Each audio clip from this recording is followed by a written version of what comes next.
Buen día, vamos a ver una plática de cáncer de próstata y su evaluación por resonancia magnética, comenzando este año y después de un buen tiempo de no subir videos debido a que afortunadamente ha habido bastante trabajo. Vamos a retomar nuevamente las charlas y en esta ocasión con este tema. Hablar de cáncer es un tema muy apasionante para un servidor. Hace muchos años me he dedicado a este tópico entre muchos otros, pero este es uno de los que me apasiona. Y cuando hablamos de cáncer generalmente debemos hacer énfasis en que es una patología que se debe de manejar de forma multidisciplinaria. Es muy importante debido a que el diagnóstico de cáncer conlleva muchas situaciones para los pacientes en los cuales debe de intervenir desde un psicólogo, un psiquiatra, hasta un cirujano reconstructor en muchas veces para poder hacer que los pacientes vuelvan a tener un bienestar físico y social.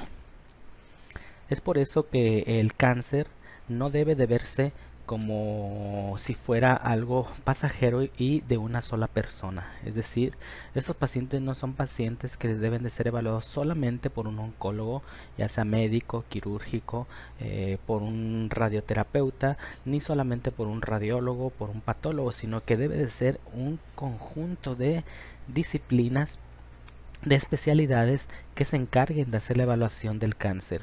Es por eso que los grandes centros de diagnóstico y tratamiento de estas entidades juntan bastantes especialidades y todas trabajan en equipo. Cuando se logra realizar un buen equipo de trabajo en la evaluación y el manejo de estos padecimientos es cuando se logra un resultado óptimo, un buen resultado que va a favorecer muy bien el pronóstico para los pacientes. Es por eso que es muy importante que todos los que estamos incluidos en el manejo de esta patología estemos conscientes de que debe ser multidisciplinario. Y esto porque, bueno, desde el principio el cáncer es muy difícil, puede llegar a ser muy difícil de diagnosticar porque puede llegar a ser asintomático hasta el momento en el que está muy avanzado, como es el ejemplo en el cáncer de próstata o también en otros cánceres como el cáncer de ovario y algunos otros. Es por eso que debemos estar muy listos de la clínica que se va a referir de los pacientes y los clínicos deben de estar muy listos para que no se les vaya algún diagnóstico de estos. Algunas otras veces los tumores o los cánceres pueden ser sintomáticos y pueden ser sintomáticos directamente, como en el caso de los tumores del sistema urinario que pueden llegar a producir hematuria, como algunos tipos de cánceres de pulmón que pueden llegar a tener hemoptisis o vómica, entre otros síntomas. También tenemos los síntomas que pueden ser síntomas metastásicos o síntomas secundarios que van a estar relacionados con algún primario en alguna parte del cuerpo. Es decir, puede haber un tumor en el pulmón que se metastatice hacia el sistema nervioso central, de sintomatología neurológica como primera manifestación, y el primario vaya a estar en pulmón o bien en riñones o en otra parte del cuerpo y nosotros podamos encontrar algún otro síntoma. En hueso, por ejemplo, podemos encontrarnos con fracturas patológicas como la primera manifestación de un mieloma múltiple, que puede también ya tener afectación al sistema musculoesquelético, incluyendo los músculos, huesos de costillas, de pelvis, de otras partes del cuerpo, etcétera. Es por eso que debemos de tomar en cuenta que los tumores pueden llegar a tener síntomas primarios o síntomas secundarios. La afectación linfática es un tema muy importante en cáncer porque, como sabemos, puede afectarse la irrigación tanto en procedimientos como radioterapia, en los cuales se puede hacer una esclerosis y hacer una obstrucción linfática, pero también es muy importante debido a que, como ya todos sabemos, es una gran vía de diseminación. Es por eso que se toma en cuenta mucho la afectación de este sistema. Los síntomas y síndromes paraneoplásicos que van a acompañar a ciertos tumores en los cuales vamos a ver pérdida de peso, debilidad, anorexia, etcétera, etcétera, que también pueden ser síntomas indirectos de alguna patología tumoral maligna. Y bueno, el diagnóstico puede ser por muchos métodos. Generalmente nosotros como parte de imagen podemos ofrecemos los estudios de gabinete, los cuales van a incluir desde una radiografía hasta un PET RM o una IRM, una resonancia magnética nuclear, que es la que nos vamos a enfocar en este caso, pero tenemos que tomar en cuenta que también se pueden llegar a hacer diagnósticos con ultrasonido, tomografía, gamografía, etcétera. Es muy importante que nosotros los médicos tengamos muy en cuenta que muchos de estos estudios como el ultrasonido o la tomografía nos van a ayudar a hacer diagnóstico de cáncer de algún primario, pero que en la actualidad es muy importante evaluar la diseminación, ya sea local, regional o a distancia, la cual nos va a dar la pauta para el tratamiento o que se va a establecer para el cáncer que se esté estudiando. Es por eso que muchas veces estos estudios no son el diagnóstico final o el estudio de diagnóstico final, sino que deben de ampliarse para poder hacer una evaluación más completa. Y ¿eso por qué? Pues porque ya sabemos que ahorita los tratamientos han avanzado demasiado y es muy importante que demos un diagnóstico mucho más exacto de diseminación para el tratamiento que se va a instaurar. Dentro de los estudios de laboratorio, pues vamos a tener los estudios que van a estar afectados tanto por los síntomas paraneoplásicos o secundarios, pero también vamos a obtener algunos estudios que nos van a ayudar a hacer el diagnóstico. En este caso hablamos de marcadores tumorales.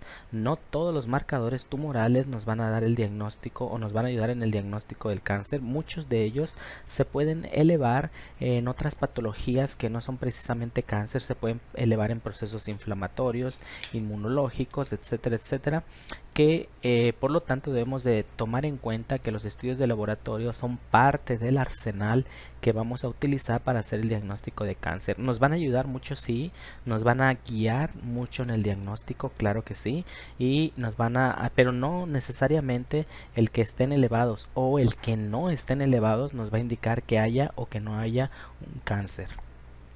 En este caso el que nos va a interesar va a ser el antígeno prostático, que es el que vamos a evaluar en esta charla. Y es otra parte en la que los gabinetes de los estudios de gabinete van a entrar, va a ser en la realización de procedimientos de biopsia, los cuales se pueden hacer por medio de ultrasonido, por medio de tomografía e incluso se pueden hacer como parte de un procedimiento quirúrgico, auxiliando o realizando el estudio para tomar la muestra y realizar el estudio histopatológico. Los estudios que se van a hacer, bueno, podemos hacer estudios en pacientes que son asintomáticos para detección de cáncer. Eso es muy importante porque actualmente y como se ha ido demostrando al paso de los años, los estudios de prevención son los estudios que deben de tomar mayor importancia para la detección y el diagnóstico de cáncer. Es por eso que muchos de los estudios que se van a establecer van a ser en pacientes asintomáticos y como parte de un estudio de screening para poder detectar a tiempo tumores o cánceres que cuando se manifiesten clínicamente va a ser muy tardíos para el tratamiento. Dentro de todo eso vamos a tener exploraciones clínicas y vamos a tener otros puntos. Específicamente en lo que es el cáncer de próstata, debemos de tomar en cuenta mucho que la evaluación va a tener gran importancia debido a que es uno de los cánceres que van a ser asintomáticos y pueden llegar a ser asintomáticos hasta que ya estén muy avanzados. Es decir, algún dato clínico va a ser cuando ya los tumores ya tienen una metástasis, una actividad a distancia. Es por eso que el estudio de tamizaje toma una gran importancia. El estudio clínico que incluye el tacto rectal en esto es también de gran importancia. Mediante esto se puede llegar a incluso obtener una medida muy aproximada tanto en medición por centímetros como por volumen de la próstata con el tacto rectal. También debido a la induración o a la consistencia de la estructura de la próstata se va a poder discernir entre una exploración que pudiera ser benigna, sospechosa de benignidad o sospechosa de malignidad. Pero aquí es muy importante la experiencia que tiene el clínico. Se dice que una buena evaluación clínica por medio del tacto rectal, la clínica que se reúne para sospechar un crecimiento prostático y sospechar una lesión tumoral, va a estar muy de la mano de la experiencia del clínico. En un médico con mucha experiencia se puede llegar a tener desde un 65 e incluso hasta hay literatura que maneja hasta un 70% para diagnosticar un cáncer, siempre y cuando se tenga experiencia, y estamos hablando de médicos que tengan toda la experiencia.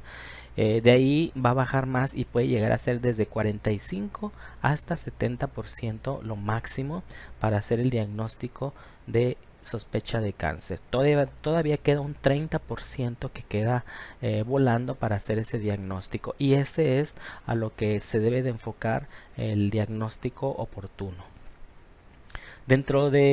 Además de la exploración clínica, tiene mucha importancia la exploración o la evaluación por medio de laboratorio, y en este caso evaluamos el antígeno prostático, el cual es una parte de los componentes del líquido que se va a detectar por medio de estudios bioquímicos. De estas fracciones, el antígeno prostático es la más importante, y aquí debemos de tomar en cuenta que la elevación de antígeno prostático no solamente va a estar relacionada con el cáncer de próstata, puede también estar muy relacionada con la hiperplasia prostática. Muy importante esto, porque las hiperplasias focales nos van a aumentar la cantidad de antígeno prostático, que incluso nos va a entrar dentro de unos niveles de sospecha de malignidad. La prostatitis es otra que también va a elevar mucho el antígeno prostático, pero en este caso algo que se relaciona mucho es una elevación exagerada del antígeno prostático.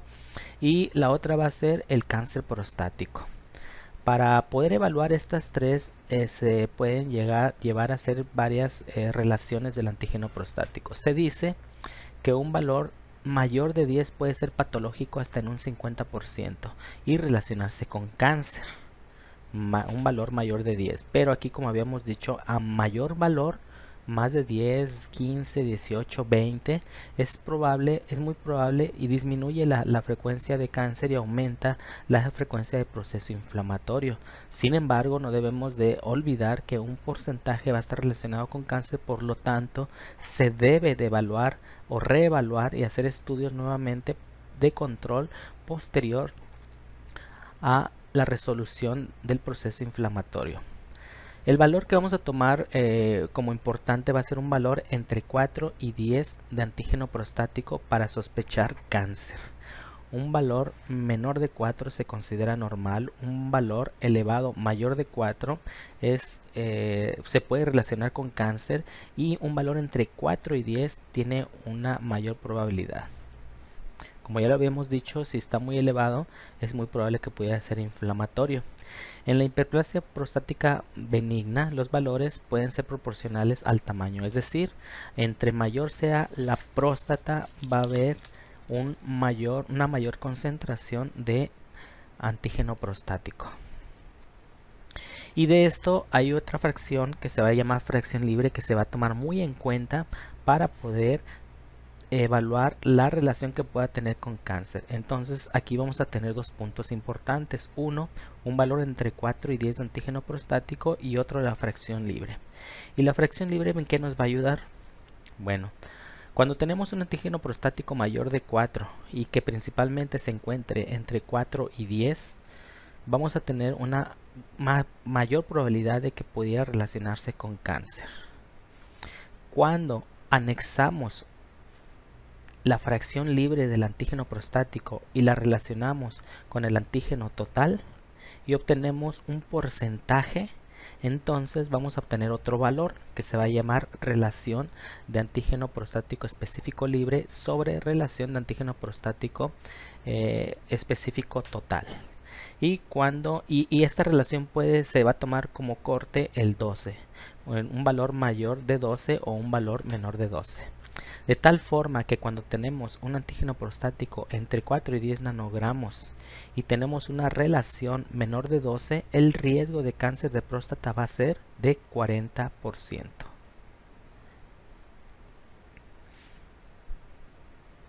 Cuando tenemos un antígeno prostático entre 4 y 10 nanogramos, pero tenemos una relación con el antígeno libre mayor de 12, el riesgo disminuye a 10%. De tal forma que si nosotros tenemos el valor del antígeno prostático más la relación y coincide un valor entre 4 y 10 con un valor menor de 12%, el riesgo de cáncer va a ser muy grande. Y esto es muy importante que lo tengamos en cuenta porque es de todos los parámetros que nosotros tomamos en resonancia magnética, el tener estos dos valores nos da una gran certeza de que haya lesión. La gran mayoría de los pacientes que nos llegan con esta anormalidad tienen lesiones que coinciden con las evaluaciones de resonancia magnética que hacemos. De tal forma que si se hace la evaluación clínica y luego se tiene el estudio laboratorio, se puede llegar a tener entre un 65 a 80% de posibilidad de detección. Pero debemos de tomar en cuenta que estamos hablando de una evaluación clínica con un doctor altamente capacitado.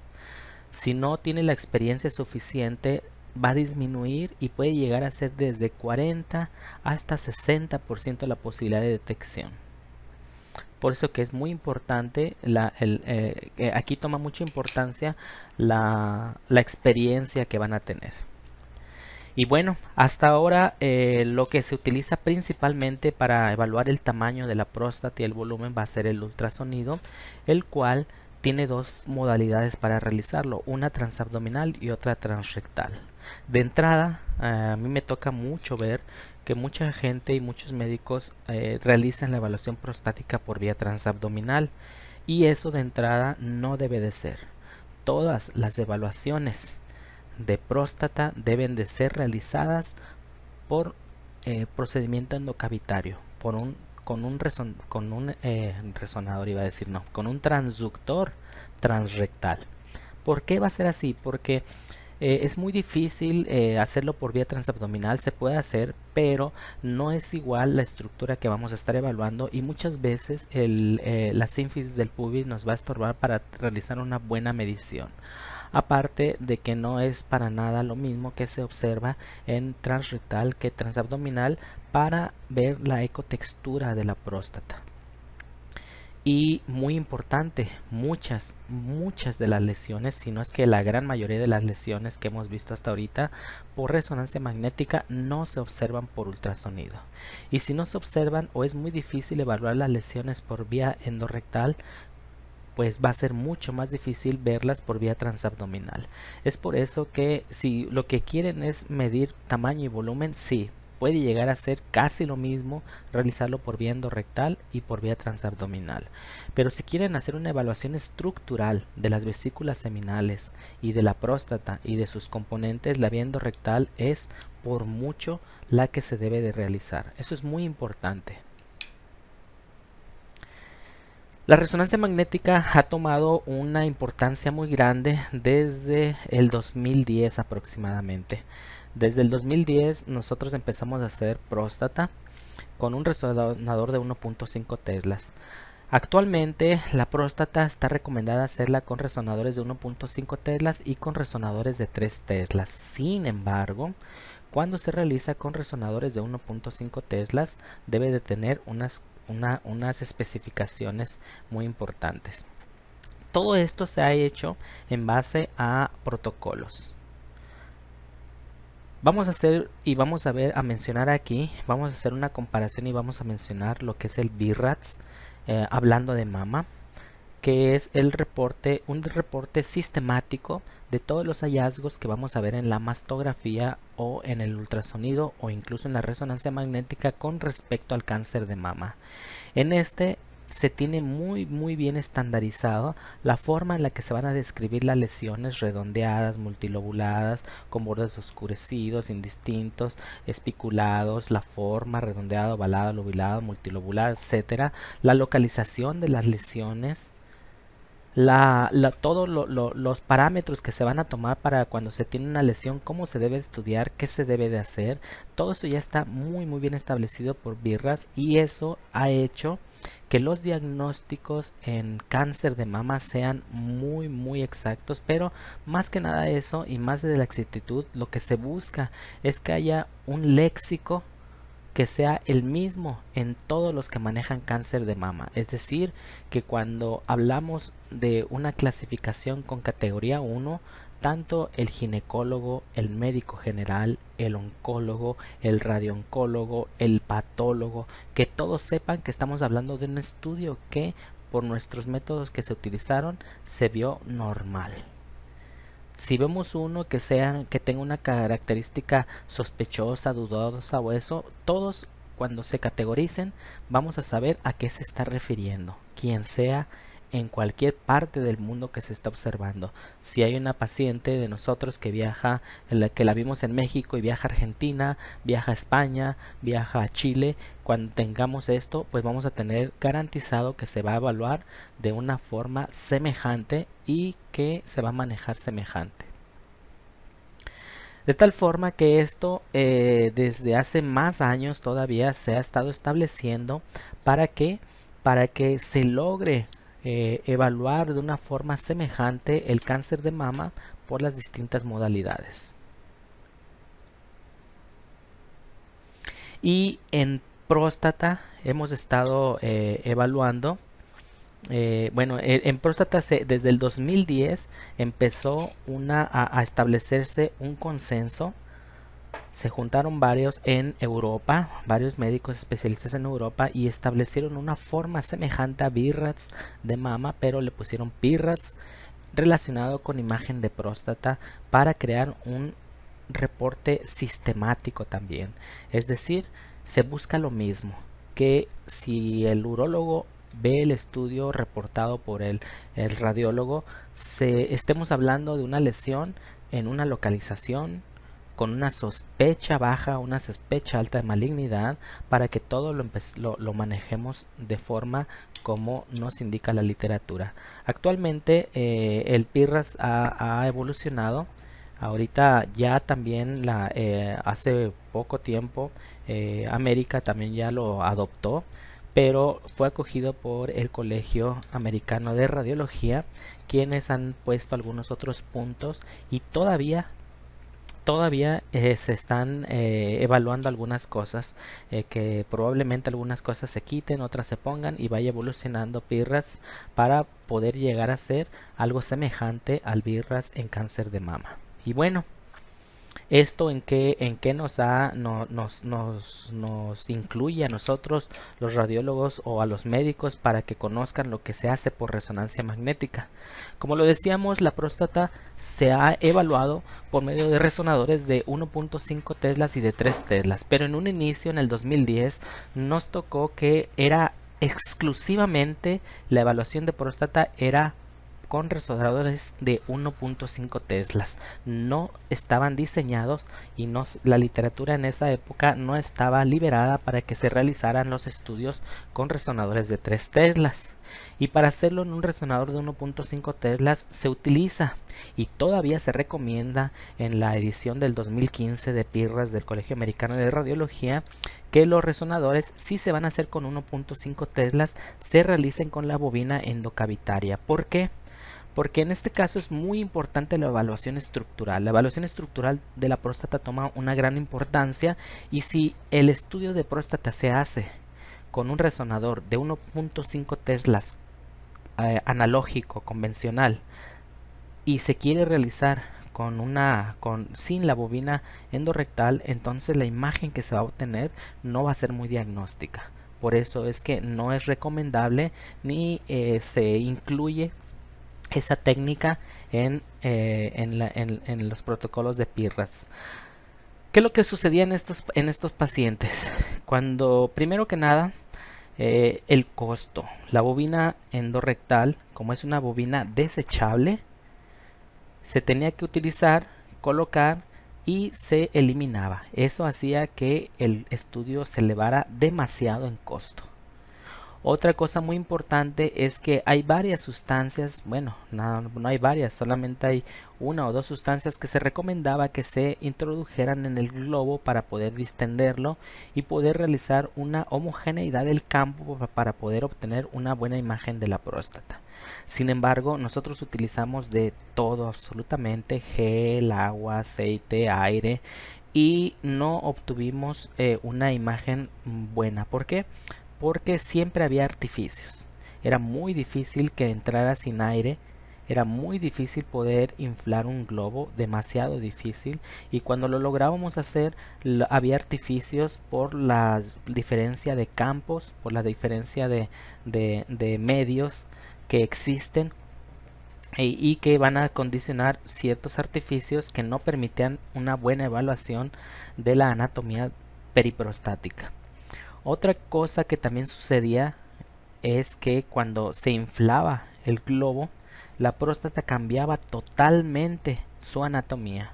Para empezar, el recto se adosaba, los ángulos rectoprostáticos se perdían, la próstata se llegaba a movilizar y se llegaba a aplastar, y no podemos evaluar muy bien los bordes debido a este efecto. De tal forma que, bueno, y otra cosa por la que estaba recomendado este equipo y todavía es que había una modalidad, hay una modalidad todavía, que es la espectroscopía, y la espectroscopía que se realizaba en próstata solamente se podía echar a andar cuando estaba insertada la bobina, el software la detectaba y se tenía que hacer el estudio forzosamente con la bobina. Si no poníamos la bobina, no se detectaba el software y no se podía correr la espectroscopia, que era el punto más importante de la resonancia. Entonces, es por eso que el estudio de resonancia de próstata en este tipo de resonadores y con esta bobina ha ido perdiendo mucho campo, y particularmente nosotros lo dejamos de estudiar en el momento en que en esa época empezamos a hacer los estudios con resonador de 3 teslas y con una bobina cardíaca. Ya pronto vamos a hablar de eso.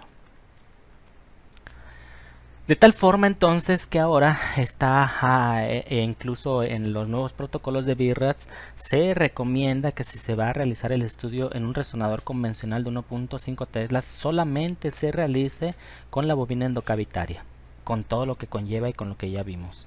Lo que se ha ido cambiando y se ha ido estableciendo en los nuevos parámetros y en los estudios es que el resonador de 3 teslas ha ganado un campo muy importante, que actualmente es preponderante para realizar el estudio de próstata. Y este estudio en los resonadores de 3 teslas se realiza con una bobina que puede ser tanto la de abdomen. Debido a la capacidad de 3 teslas podemos llegar a tener un campo de visión muy corto, con una resolución muy alta, que nos va a permitir una evaluación estructural de la próstata muy importante. Si se realiza con una bobina cardíaca, todavía obtenemos una mejor señal y una mejor evaluación de campos pequeños, que en este caso es lo que evaluamos en la próstata, y nos permite realizar una muy buena evaluación estructural. El resonador de 1.5 teslas actualmente solamente se podría hacer con la bobina endorrectal. Sin embargo, actualmente tenemos los resonadores digitales que van a utilizar bobinas con muchos canales, que van a permitir una alta resolución, y vamos a poder evaluar campos más pequeños. Podemos tener bobinas de 32 canales. Podemos que, sumadas al aspecto digital que se utiliza ahora para la formación de la imagen, va a permitir una resolución casi tan alta como un resonador de 3 teslas. Es por eso, y si le anexamos a eso que podemos hacer la evaluación con una bobina cardíaca, vamos a obtener una evaluación estructural casi semejante a un resonador de 3 teslas. Por lo tanto, si no vamos a utilizar bobina endorrectal, podemos hacer la resonancia magnética de próstata con un resonador digital o bien con un resonador de 3 teslas.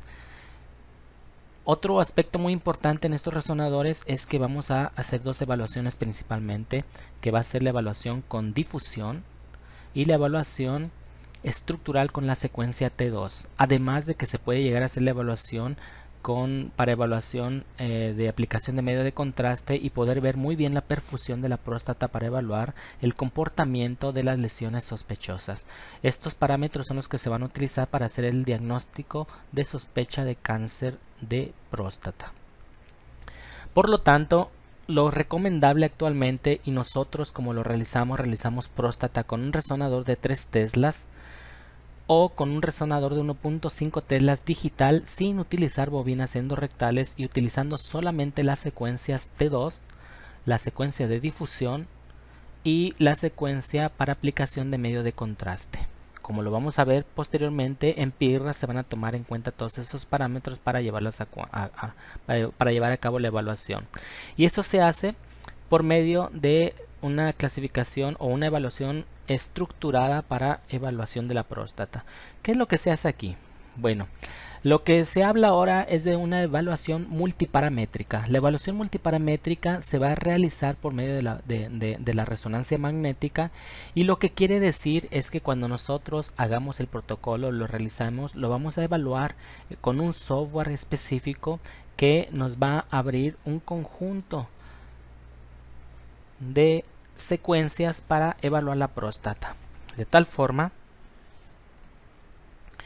que la resonancia magnética de próstata se va a realizar en pacientes que hayan tenido biopsias. Bueno, la literatura nos dice que se va a realizar en pacientes que tengan biopsias negativas, pero que tengan valores anormales de antígeno prostático y clínicamente la sospecha de un cáncer de próstata.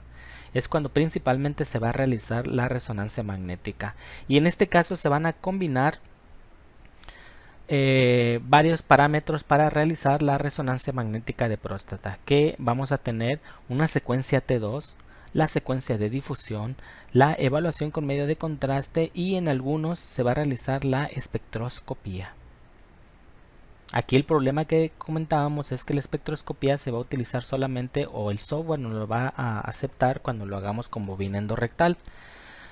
Asimismo, en los estudios que realizamos muchas veces de espectroscopía era muy difícil hacer la evaluación de espectroscopía para diagnosticar un cáncer de próstata, de tal forma que poco a poco en nuestros centros de diagnóstico se fue eliminando esa secuencia, y actualmente no la utilizamos para la realización de los estudios de próstata.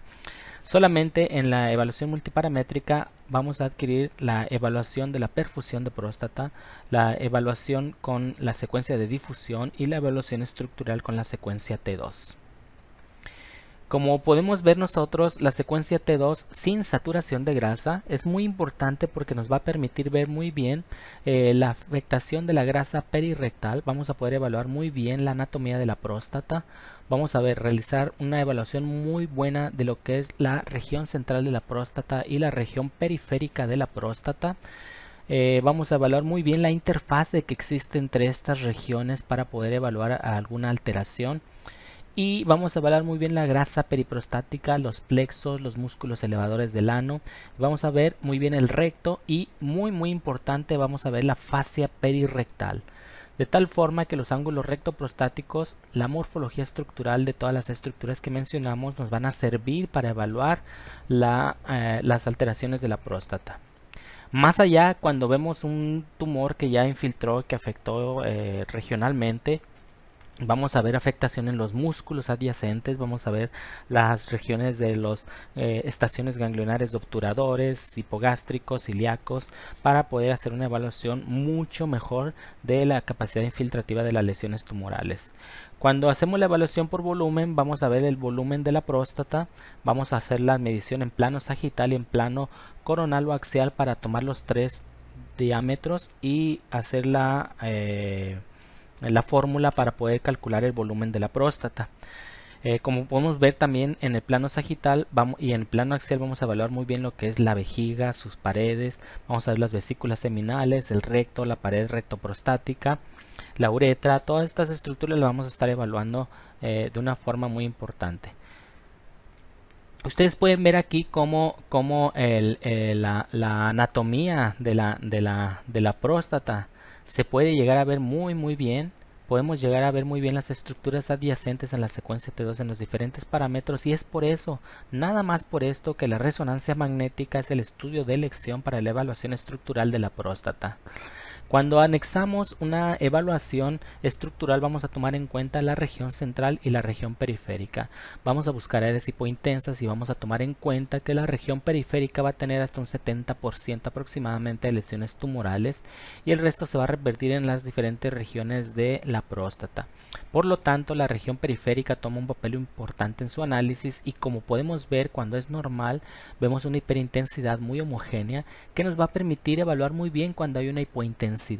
Las hipointensidades pueden presentarse de varias formas. Hay artículos que nos van a indicar diferentes tipos de hipointensidades, que nos van a indicar procesos inflamatorios agudos, procesos inflamatorios crónicos, hiperplasias focales, las afectaciones por degeneración glandular, etcétera. Vamos a ver lesiones difusas con cambios que no están muy bien establecidos, o vamos a ver cómo hay lesiones que se van a ir evaluando, se van a ir diferenciando muy bien de la próstata. Podemos ver muy bien los bordes de la próstata, o bien podemos ver muy bien lesiones que ya ocasionan una pérdida de interfase con la región central, una pérdida de la anatomía de la próstata, de los bordes, que se van a ir dando diferentes puntos en la evaluación por medio de PIRADS. En la región central, aunque es menos frecuente la localización, la evaluación estructural es de mucha importancia.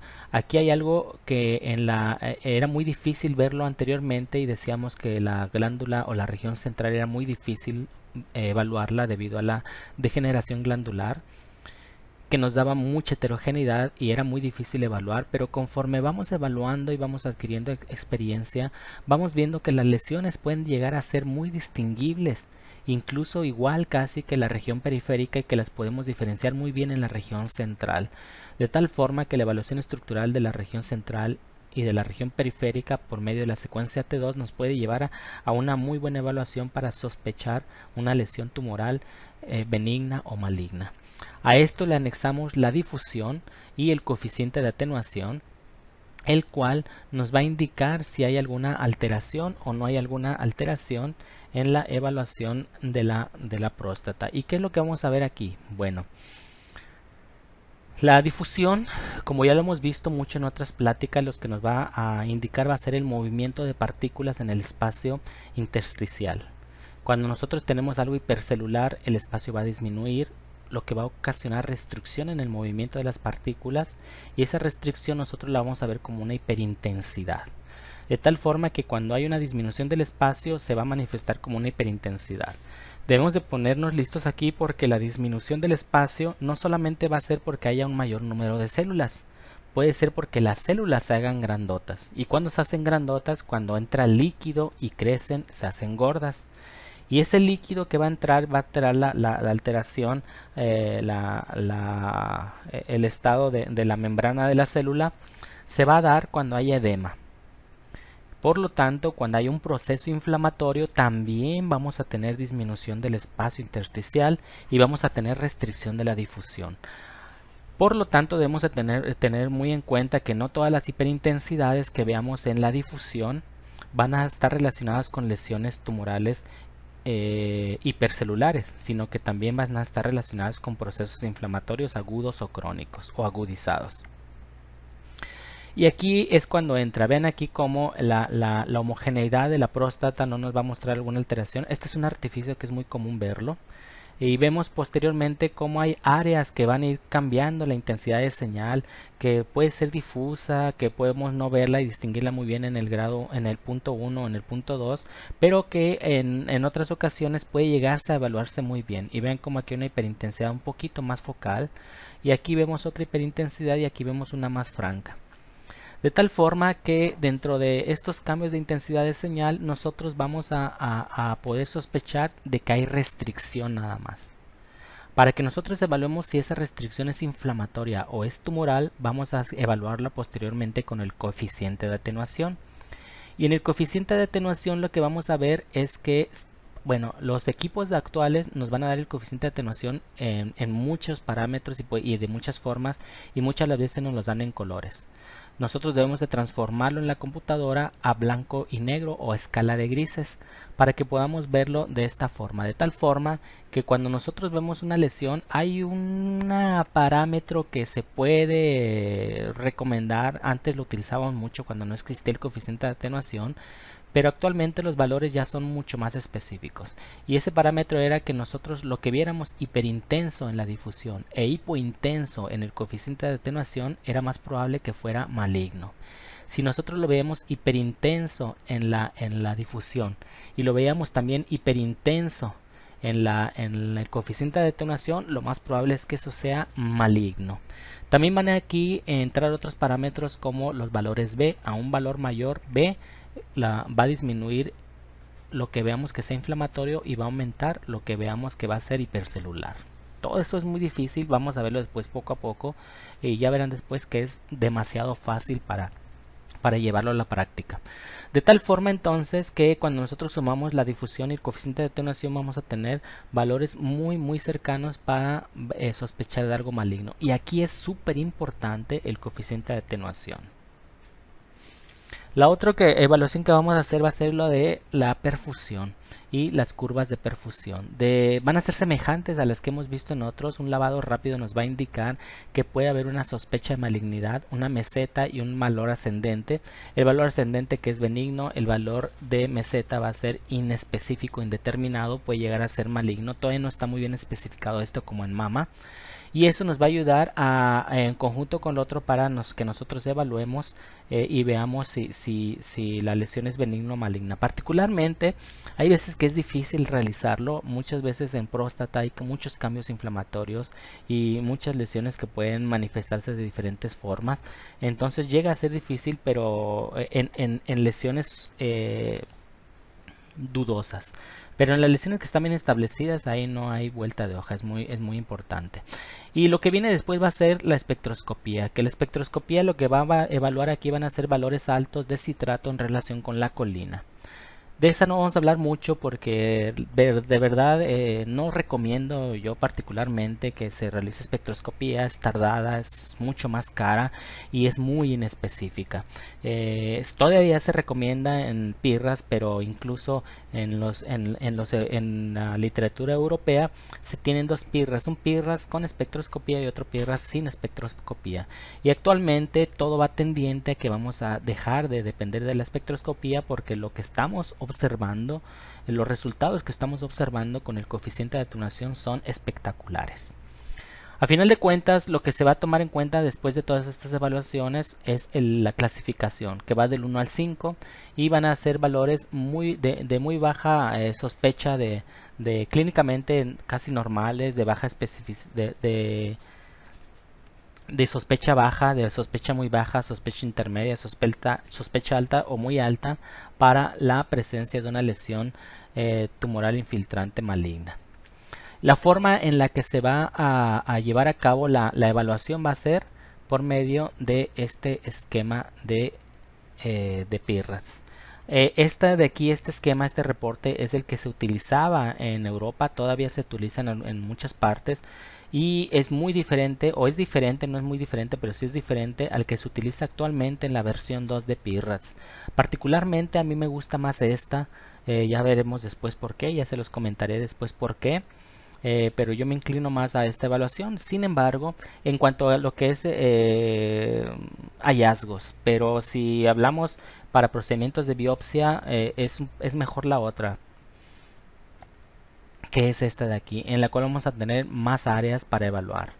Este mayor número de áreas va a hacer que cuando nosotros hagamos referencia sobre una lesión, para el que va a hacer la biopsia sea mucho más fácil localizar el área. Va a ser más pequeña el área que va a biopsiar y por lo tanto va a ser mucho más exacta la biopsia. Es por eso que esta está bien, pero la forma en la que la mencionaron no estoy muy de acuerdo, debido a que en la mayoría de las próstatas la anatomía está totalmente perdida. Influyen muchos factores y por lo tanto muchas veces las lesiones no están precisamente en la zona transicional anterior o la zona transicional posterior, sino que están en otra zona. Y todo eso cambia debido a los cambios que existen por la lesión tumoral, por la hiperplasia, por los procesos inflamatorios, por los cambios degenerativos, etc.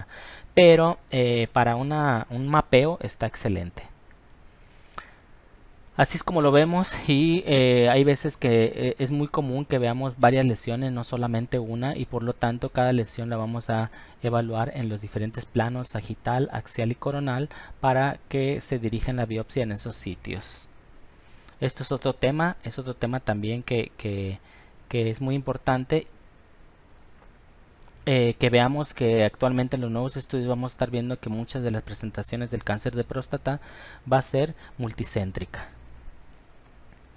Y bueno, ahora seguirían los casos, pero ya esta plática ya se extendió demasiado, así es de que vamos a hacerla en dos partes y la vamos a ver en otra plática. Espero sea interesante para ustedes y todavía hay cosas muy importantes y cosas que nos quedamos, que les iba a explicar, que les explicaré cuando veamos los casos y las conclusiones de esto que es tan apasionante.